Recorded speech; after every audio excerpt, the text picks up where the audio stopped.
Yeah, well, we would have been cleared with brucellosis in '97, so we went straight back in as soon as we could. And sure, we were milking 30 cows then, and we were a mixed farm.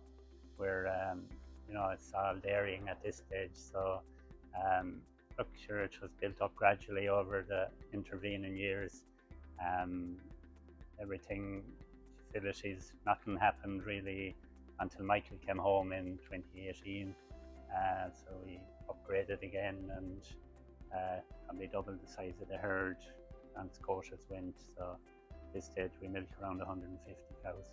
There's great facilities on farm now anyway. Thomas fierce handy with a welder anyway, and sure, I suppose it's the routine and the everyday practice anyway that gets the cell count and the TVC and all those things right, and the help from local advisors anyway. We've great farmers around us in discussion groups, and we've great advisors in Teagasc, and I suppose it's all that kind of stuff, the small things that add up anyway, that have gotten us to where we are anyway, I suppose.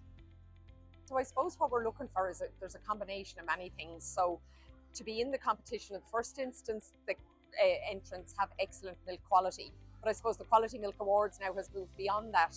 So we're looking at environmental stewardship, we're looking at technical efficiency, from fertility to milk solids production. We're looking at, their take on biodiversity, grassland management. So it's a combination of all sorts of things, I suppose, that brings us to the final conclusion. So we would have met the milk quality advisors back in February. And then after that, then the applications come in from the individual co-ops. That's around April, May time.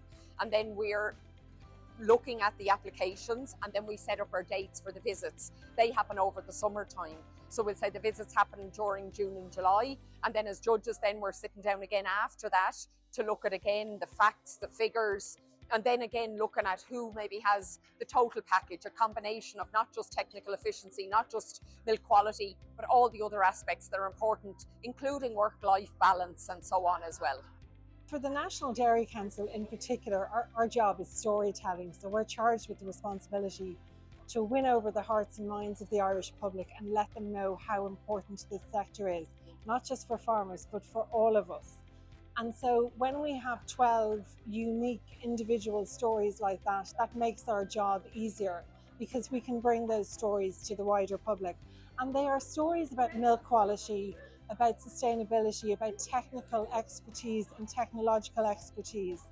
But they're much more than that. They are the story of human endeavour, overcoming adversity, unbelievable resilience. Some of the farms today that were finalists have had their herds wiped out at certain points and have come back. They've recovered, they've renewed, they've done things bigger and better. These families are rooted in their communities. They're out volunteering, they're out coaching, they are out as first responders when the snow comes, delivering medicine or bringing people to hospital appointments. Farmers are rooted in their communities and they make a difference near and wide. So I think locally it's about sustaining those rural communities and keeping them viable and vibrant. It's about buoying up the national economy with 17 billion coming in through dairy, which benefits us all. And it's about our global reputation, a stellar reputation, thanks to companies like Ornua with their Kerrygold brand, which is casting a light to the world. And it's really important that we recognise what our dairy farmers do and the quality of the products they produce, the quality of the systems that they use to produce it, and the quality of the product that Ornua and Kerrygold can produce as a result. We're really proud to showcase those farmers. We've had 12 families that are all experts and are all ambassadors for dairy farming.